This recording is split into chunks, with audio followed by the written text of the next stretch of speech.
तो हम लोग हमेशा से ये सुनते आ रहे हैं कि हमारे माँ-बाप जो होते हैं वो हमारे भगवान होते हैं और हमें हमेशा से उनकी रिस्पेक्ट भी करनी चाहिए। बट क्या एक्चुअली में सही है? क्या सभी के माँ-बाप भगवान होते हैं? क्या सभी के माँ-बाप वही रिस्पेक्ट डिज़र्व करते हैं जो बाकी के माँ-बाप करते हैं? और आज की इसी वीडियो में हम ये समझेंगे। नमस्ते दोस्तों, स्वागत है आपका आज की इस वीडियो में।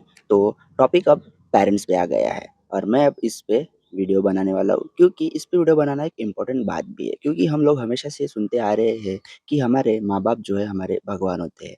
हमारे माँ-बाप को हमें हमेशा से रिस्पेक्ट ही करनी चाहिए और ज़्यादातर बच्चे ऐसा करते ही हैं। वो अपने माँ-बाप की रिस्पेक्ट करते ही हैं। बट क्या सभी के माँ-बाप रिस्पेक्ट डिज़र्व करते हैं? अब मैं ये क्यों बोल रहा हूँ? क्योंकि ज़्यादातर जो बच्चे डिप्रेशन में होते हैं, जो एंग्ज़ायटी में होते हैं, जिनकी मेंटल हेल्थ और फिज़िकल हेल्थ अच्छे से ग्रो नहीं हो पाती है, उनके पीछे कहीं न कहीं माँ-बाप का भी हाथ होता है।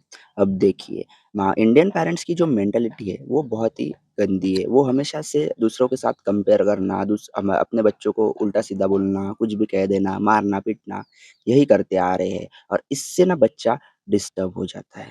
और मेरे घर पे भी बचपन से कुछ ऐसा ही था। मेरी जो फैमिली थी, वहाँ पे हमेशा से झगड़े होते रहते थे और हमेशा एक ऐसा एनवायरनमेंट रहता था, जहाँ पे मुझे कभी भी शांति नहीं मिली। तो मैं हमेशा से ना शांति को ढूँढता था कि मुझे कहाँ पे एक अच्छा एनवायरनमेंट मिले, जहाँ पे सब शांत हो और इन्हीं सब चीज़ों की वजह से ना बच्चे की मेंटल हेल्थ खराब हो जाती है।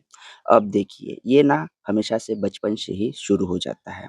अब देखिए, मैं आपको एक स्टोरी बता के ये सब बताता हूँ। अब देखिए, एक बच्चा है जिसके घर पे हमेशा से सब कुछ अच्छा रहा है, एक शांत एनवायरनमेंट, पापा आ रहे हैं, वो लोग घूमने जा रहे हैं, मम्मी अच्छे से घर पे रह रही है, मम्मी-पापा के बीच में कोई भी झगड़ा नहीं हो रहा है और उनके घर पे सब ठीक है।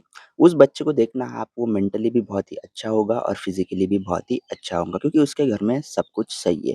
बट उसका ही एक दोस्त है और उसके घर पे इसका पूरा अलग है।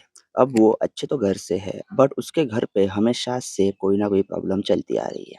मम्मी-पापा के बीच झगड़े, मारा-मारी, पापा हमेशा दारू पी के आ रहे हैं, घर पे झगड़े कर रहे हैं, मम्मी-पापा जाने के बाद घर पे झगड़े कर रही है और ऐसा ही सब एनवायरनमेंट किसी बच्चे के घर पे है। तो उस बच्चे की मेंटल हेल्थ ना बचपन से ही खराब हो जाती है। अब मैं ये क्यों कह रहा हूँ क्योंकि मेरे साथ ऐसा हुआ है। मेरे घर पे ही कुछ ऐसी सेम स्टोरी थी और मैं उस कंडीशन से बाहर निकला हूँ, इसलिए मैं एक बच्चे की मेंटालिटी समझ सकता हूँ, जिसके घर पे ये सब हो रहा है। अब देखिए, एक बच्चा है जिसके घर पे पापा अगर बाहर जाते हैं और उसके पापा जब घर पे वापस आते हैं, तो वो बच्चा ना खुश हो जाता है। वो खुश हो जाता है कि हाँ, मेरे पापा वापस आ गए, अभी हम खेलेंगे पापा के साथ, हम बाहर घूमने जाएँगे, साथ में बैठ के खाना खाएँगे, कितना अच्छा है उस बच्चे के लिए। बट वही दूसरा बच्चा है, जिसके पापा बाहर जाते हैं और उसके पापा जब वापस आते हैं ना काम से, तो वो बच्चा ना डर जाता है कि मैं कहाँ पे छुपूँ, इस कोने में छुपूँ या फिर उस कोने में छुपूँ। क्योंकि उसे पता है क्योंकि उसके पापा अब घर आए हैं, अब उसको पता है कि पापा ड्रिंक करके आए हैं, अब मम्मी को मारेंगे, झगड़ा होगा, मेंटल हेल्थ ऐसे ही खराब हो जाती है बच्चों की। फिर दूसरे दिन वही बाहर जाता है बच्चा, बाहर निकलता है, उसके अंदर ना हिम्मत नहीं होती है क्योंकि उसके दोस्त क्या बोलेंगे, "अरे! तेरे घर से तो कल आवाज़ें आ रही थी, तेरी मम्मी रो रही थी, तेरे पापा चिल्ला रहे थे, तेरे घर पे मारा-मारी हो रही थी।" और ऐसा अगर कोई अपने फ्रेंड को कहता है, उस बच्चे के मन में क्या बीत रही होती है, वो खुद ही उस चीज़ को जानता है क्योंकि मेरे साथ ऐसा हो रखा है।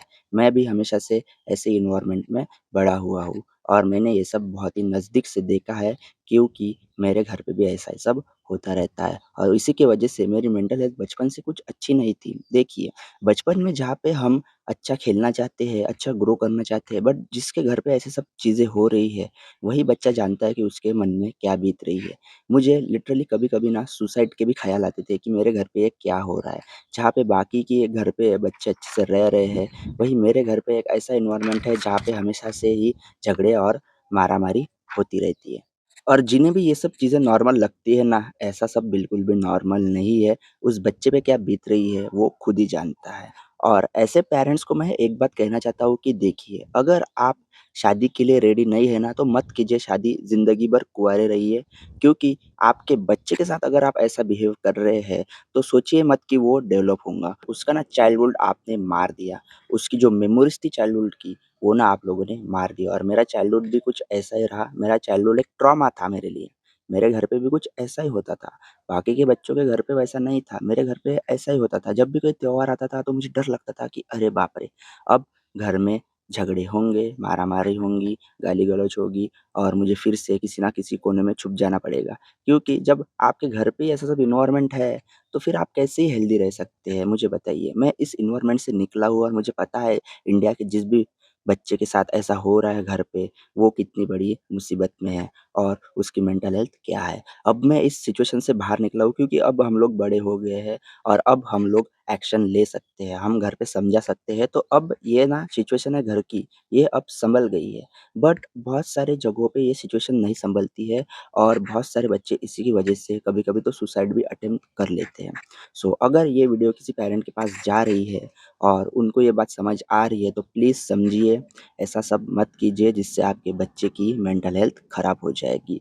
मैं इस कंडीशन से निकला हूँ इसलिए मैं ऐसा सब आपको खुद के एक्सपीरियंस से बता रहा हूँ। तो अगर ये पेरेंट्स के पास वीडियो जा रही है तो देखिए आपके बच्चे का फ्यूचर और आपके बच्चे की हेल्थ आपके हाथ में है और आपको ये समझना पड़ेगा।